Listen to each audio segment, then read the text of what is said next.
Okay, this is going to be a quick look at the Reeve small Inkosi Insingo blade. And first I'm going to show you the box that it comes in right here.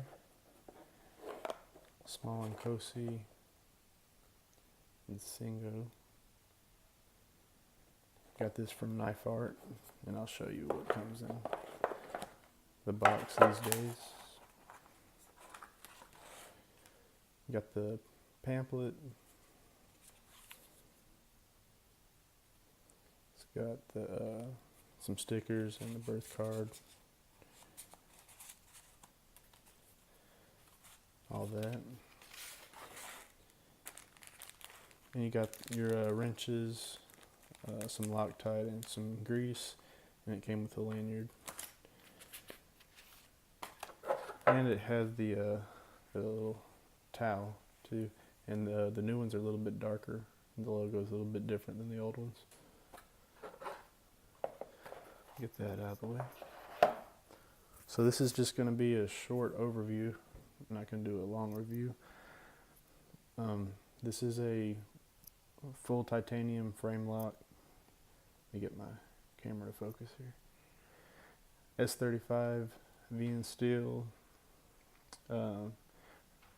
Real lightweight, about I think it's 3.1 ounces. And yeah, I'll just go over a few things. I had this for a couple weeks, so let me show you the blade. There it is.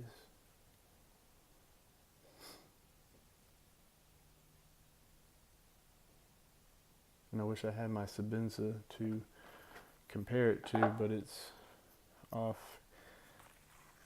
getting a spa treatment right now. But I'm going to show just a few differences between this, the Inkosi, and the small Sabenza. One, I guess, would be it has a larger pivot on the Inkosis.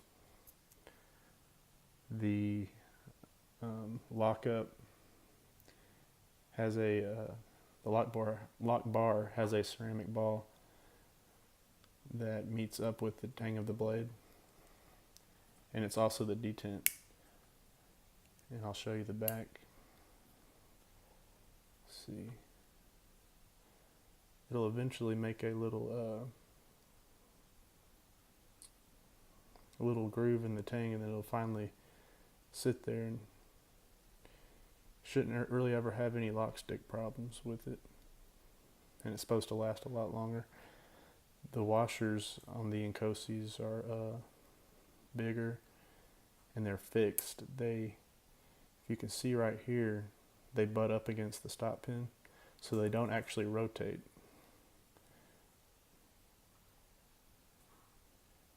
And the Inkosi is very smooth. The Inkosis come with double thumb lugs standard. But I mainly just wanted to show this blade so you can see what it looked like. I'm going to do some size comparisons here in a second. Some other things I was going to mention that's kind of interesting is it's pretty easy to open right-handed, but opening it from the other side is pretty hard. If you can get your nail in there just right, you can do it. But there's actually another way you can open this. Well, you can always just pinch the blade like this and open it. And I don't know if I can flick it or not. Let's see. There you go. You can also, it's almost, if you see the blade sticking out a little bit on the end, you can almost open it like it's a front flipper. And I'll show you, see if I can do it on camera. Which is kind of cool, because it actually isn't that hard to do. Let's see. It's kind of a awkward angle, but kind of reminds me of that case knife they have. I forget the name of it. Maybe the rust lock, where they have the little thing that sticks out like that. So it's actually easier to do that than it is to open it using the other thumb stud. So I just thought I'd mention that. The jimping's good on the Inkosis. They have a little notch right here on the top that the Sabenzas don't have.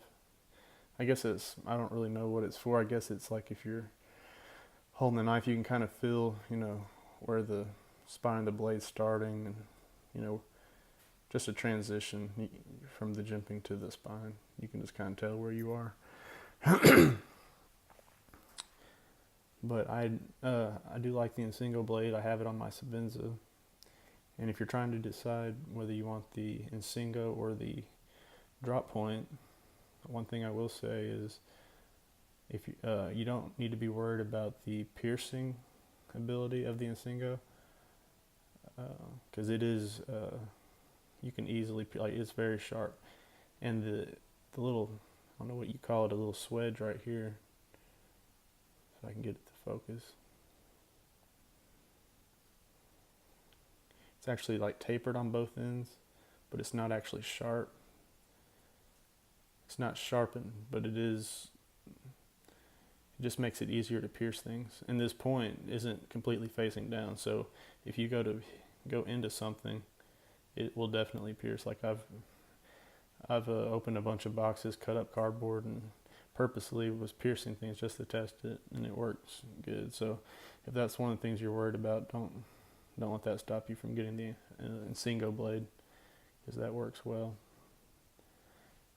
It slices pretty good. The thickness of the blade is thicker than it is on the Sabenza as well. The blade length is about, I think, 2.75 inches, just under 3 inches. And here it has this stop pin. On one side it has the screw, and then it's just press fitted on this side. So to take the knife apart, all you gotta do is take out the pivot screw and this screw here, and it's off, taken apart. Let's see, what else was I gonna say? The ergos on it, I know some people don't like it, and if you have bigger hands you might not like it, but at first, like if you've seen the Shabazz review of this knife, he talks about how this little groove right here kind of digs into your hand. Now I'll say if you hold the knife like this, you will feel it kind of dig into your hand a little bit, and it's kind of annoying. But I've got to where I hold the knife all the way up to this point here, just like that. And when I hold it like that, I don't hardly even notice it. So I would say for every day, and I have about medium hands, I wear medium sized gloves. So I would say for just everyday use, I don't think it's that big of a deal. Now I would say if you're doing hard cut, like constantly doing hard cutting with it, that might start, digging into your hand or whatever, but it hasn't really bothered me that much. But it's just something to note, because the Sabenza is a little, doesn't have these grooves, so it's a little more, neutral position to kind of grab anywhere you want. So, but that's pretty much it. It has the pocket clip, going diagonal there, and it's supposedly could serve as a little lock bar stabilizer, so it doesn't overextend.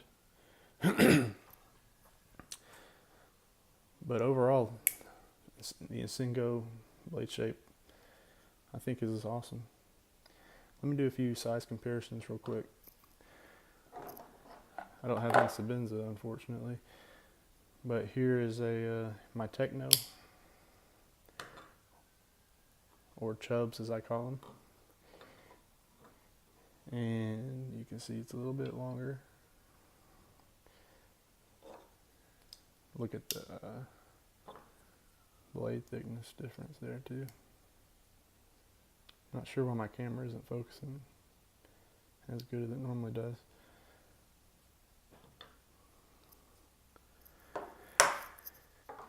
And here's the CRKT pillar, or pilar. It's pretty close there.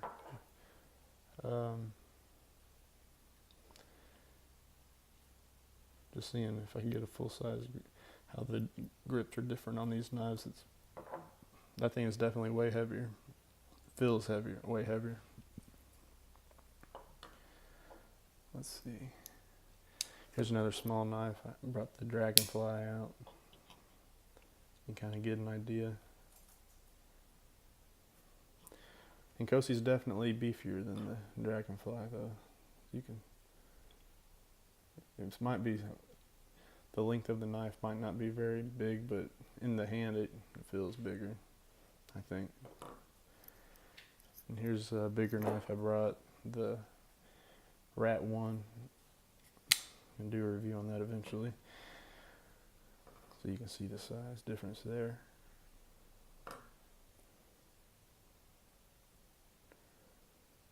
Line up the blades here. So it's a small knife. Oh, and another thing, the Inkosis don't have the little lanyard pin really anymore. They just put the lanyards on the standoff now. Oh, and while we're talking about all the differences, I guess I'll say that it also doesn't have the pivot bushing in there anymore, so this works like a regular pivot would, you know, but it came centered like they all do. Let's see, I got one more. Here's the ZT-0550, bigger knife.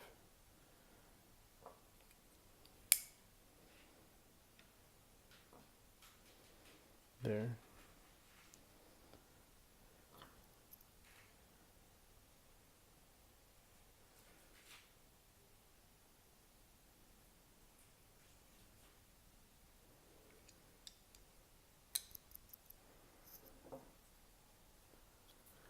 But I think that's about it. Just wanted to do a quick video just so you could kind of see what the blade shape looked like. I'll try to do a close-up real quick on it. Because when I filmed this, there wasn't that many videos on just the plain Inkosi with the Insingo blade. There was just the one from the Knife Art channel, and that was it. So I just thought I'd make another one. It might just be me, but it seems like the stone washing is a little bit different on the Inkosis, or maybe it's just all the new Chris Reeve knives. Because I'd have to have my Sabenza back in to know for sure, but it looks different than my Sabenza. And also this Insingo blade has a little more belly to it than the Insingo blade on the Sabenza.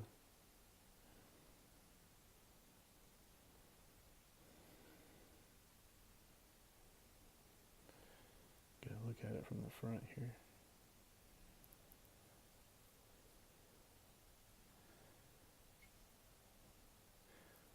Alright, and that was a overview of the small Inkosi with the Insingo blade. Have a good one.